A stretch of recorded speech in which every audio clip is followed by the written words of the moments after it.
You slide like a hot knife through butter. And that's what you are doing today. You're sliding like a hot knife through butter. You saw nothing, you heard nothing, you did nothing. And you know nothing. So I'm wondering what it is that you came to do here today. And how you think that approach of I saw nothing, I said nothing, I did nothing, I heard nothing, I know nothing, is helpful, because it's not. Could you just tell me how you think it's helpful, please? I thought, thank you, Honorable, thank you, Chair.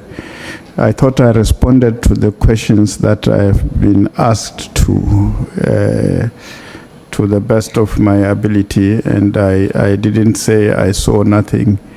I said nothing because I didn't say so. I spoke to what I saw, and I'm speaking to what I know.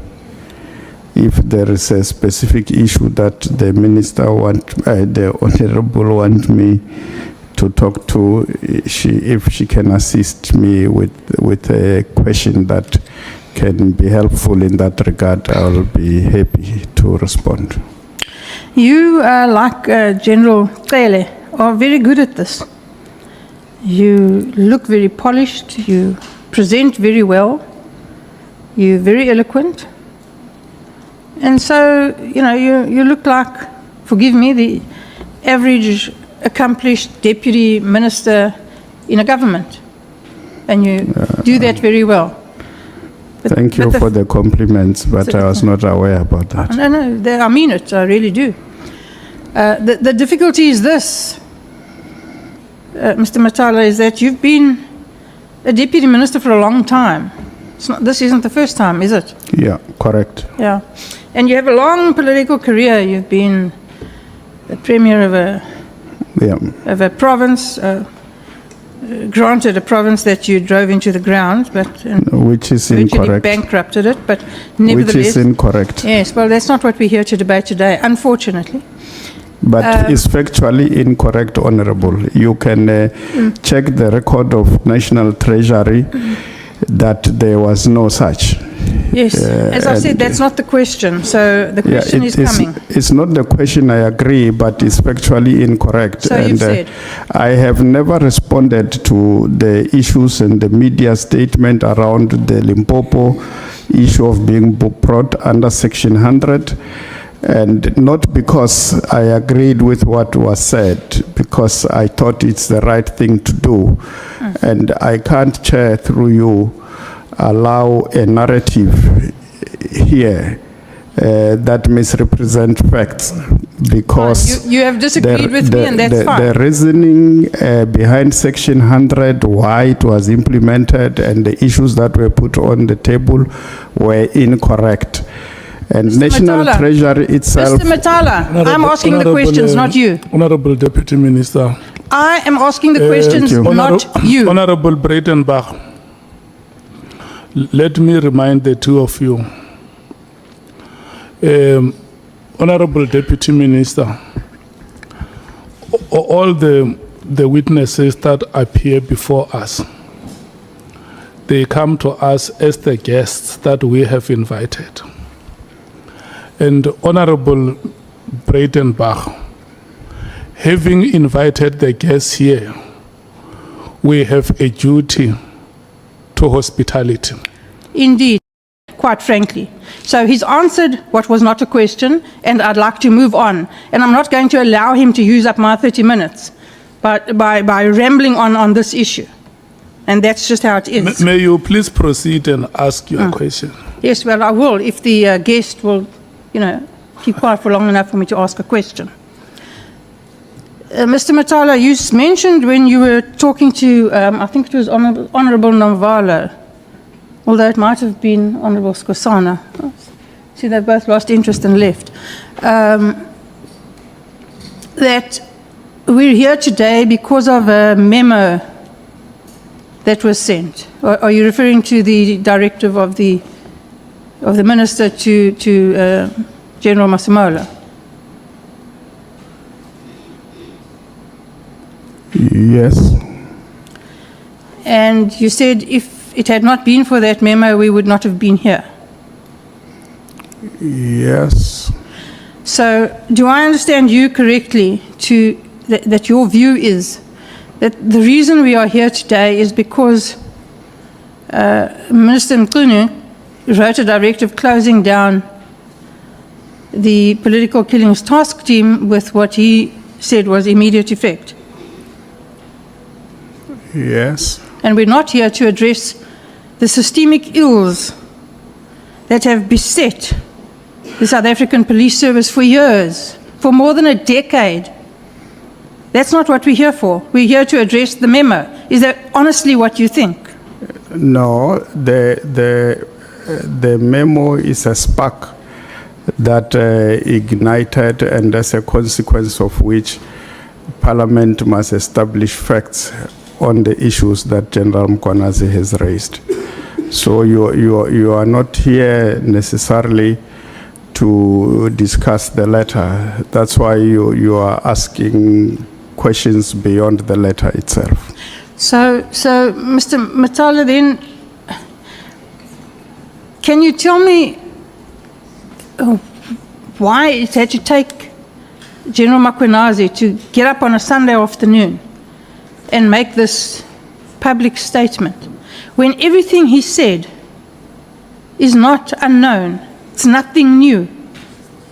He didn't think of it on Sunday morning and get up and say it. These are problems that have been there for years and years and years and have been left unaddressed by one administration after the next. Why was it necessary for there to be a spark? Why was this never addressed? Have you any idea? The problems, through your chair, that have to deal with the transformation program of the country and the issues related to that are complex, and dealing with them, it is going to take a while. It took us a while to arrive at 1994.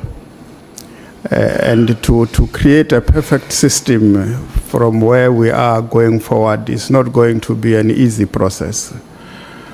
And I think this explains why we are here. And it doesn't mean that as we gather here to look at the challenges and how best to deal with them, when we rise out of this process, we will have a watertight process of policing in the Republic. We will experience difficulties from time to time. The magnitude won't be the same, because I believe this opportunity that has presented itself will allow us to be surgical in dealing with this problem. And when we reset, we will be resetting SAPS in an environment that will make it to perform much better, more efficiently, more effectively going forward. And I am convinced that we will definitely build a formidable institution out of what we are faced with today, because we are going to draw from the wisdom of all men and women who are gathered here as part of the ad hoc, and those that are appearing before you in my form, and others who are providing policing work out there who are not necessarily part of this, but they are going to be impacted on the work that we are doing here and in the commission, the Madanga Commission. Thank you. Has the acting minister, well, let me start with this. You said you don't know why you have an acting minister when you have two deputies. I say I don't know why. Yes. No. What did you say? No, I said we have an acting minister now because the minister is on leave. Yes. Because the president wanted him to be on leave so that we deal with what we are dealing with here. That's what I said. Oh, okay. So don't you think one of the deputies could have acted in that position? Well, the president could have appointed anybody, including a deputy minister as minister, And of course, when the minister come back, you will have to then disappoint the deputy minister who you have appointed so that he becomes a deputy minister. But in his wisdom, the president appointed the acting minister in the name of Professor Kachalia, who is now a minister, because you can't appoint somebody who does not have executive authority to be head of the institution. And has Professor Kachalia used that executive authority? Yes, he is using it. Since he came in, he has assumed the responsibilities of a minister. We have a minister. It's just that we call him an acting minister, but he is a fully fledged minister, deciding on any matter that serves before him. It is not being served, it's not being executed by somebody who's acting, it's executed by an executive authority who is in office. Yeah. I have no doubt that Professor Kachalia is perfectly capable of executing his executive duties. Absolutely. What concerns me more is, do we have two deputy ministers? Has he delegated any authority, function, work, anything at all to his two deputies?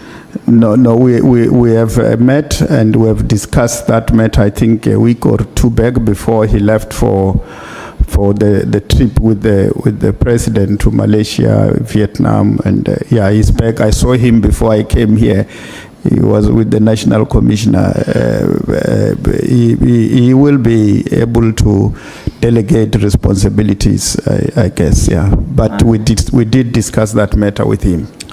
Okay, well, that's at least promising a step in the right direction. Absolutely. I would have thought, though, that a minister who's faced with the problems in his portfolio that Professor Kachalia is faced with in his might have stayed in South Africa and dealt with him instead of going on a jaunt to Malaysia.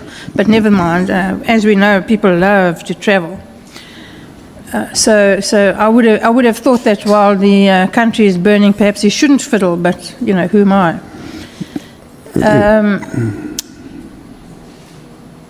So tell me what it is, Mr. Mathale, that you do every day when you go to work. Just a brief synopsis of what your day looks like, bearing in mind that nothing has been delegated to you. Well, we have a monthly program that guides what we do on a daily basis. For next month already, I have a draft program. The fact that we are not delegated responsibilities does not mean that we don't have responsibilities that we are dealing with as a ministry. So we do have that, and we deal with them. That is what you answered one of the previous questions, but I'd like to have a little bit more meat on that, please. Like what? Well, it depends on what I'm supposed to do on a Friday. It can either be things that have to do with the civilian secretariat for police, or IPID, or SIRA, or sometimes various divisions within the police that we are dealing with. Those are the things that one will deal with. Okay.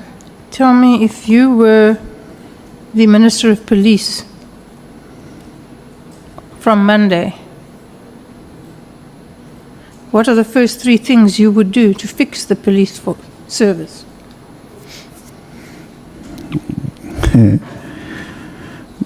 Yeah, unfortunately, I'm not. You've already told us you have all this optimism and you know it can be fixed. And so Yeah, I do. I do believe it can be fixed, well, definitely. then you must have ideas. Share them with us. Well, stabilizing the police and ensuring that we have a team that is operational, that work together, that will be my priority. But I've never thought about along those lines, because I believe, but if I'm given that responsibility, definitely I know what needs to be done. And Okay, Mr. Mathale, that's a platitude, you'll forgive me, stabilizing the police force and creating a team to make sure you get the job done. That's like, you can read that on the back of a chappie's wrapper. What will you do to make that happen? How will you do that? Tell me. Well, the first thing to do is to interact with the National Commissioner and his deputies and the various divisions that are there, and the provincial commissioners, the Director General for the Civilian Secretariat, and the Executive Director of IPIT, because this is a team. Though they do different things, but they are supposed to work together in a manner that they all understand their different roles, but how interdependent the three institutions are. Because even when they were constituted as a department that are independent, but that are interdependent at the same time. What would be the first thing that you would do to rid the South African Police Service of corruption? One of the things that needs to be done is your lifestyle audit of all senior members and ensure that everybody adheres to what have been put in place as the rules that must be adhered to, be it in supply chain, in human resource management, and in the main, there must be consequences for any wrongdoing. And it should be done through a fair and transparent process, but consequences must be there. So you're talking about accountability? Absolutely.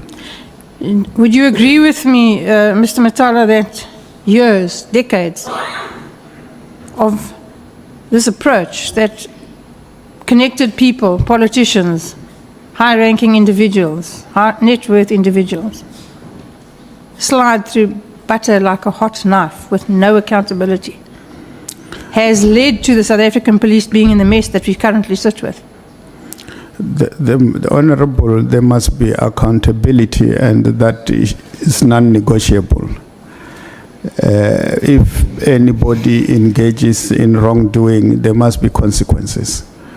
The absence of that will create a problem of paralysis, because they look up there and they see this one doing wrong things and there are no consequences, and the juniors will follow. So you can't allow that to happen. You and I agree on that, Yeah. oddly. But the question is this: do you not think that it's precisely that thing, that culture of no accountability, that has led us to where we are? Lack of accountability creates a problem. There must be accountability, there must be consequences. The question is a real question, Mr. Mathale, not an abstract one. Do you agree that decades of no accountability have led us to where we are? It's not what happens if, when, how. We're here. We know there's a mess. I put it to you that is the reason we're in this mess, is this culture of no accountability. We are agreeing, Honourable Thank you. Breytenbach, that there must be consequences. I have no further questions. Thank you, Chair. And Mr. Klopper will only use 10 minutes of the remaining time.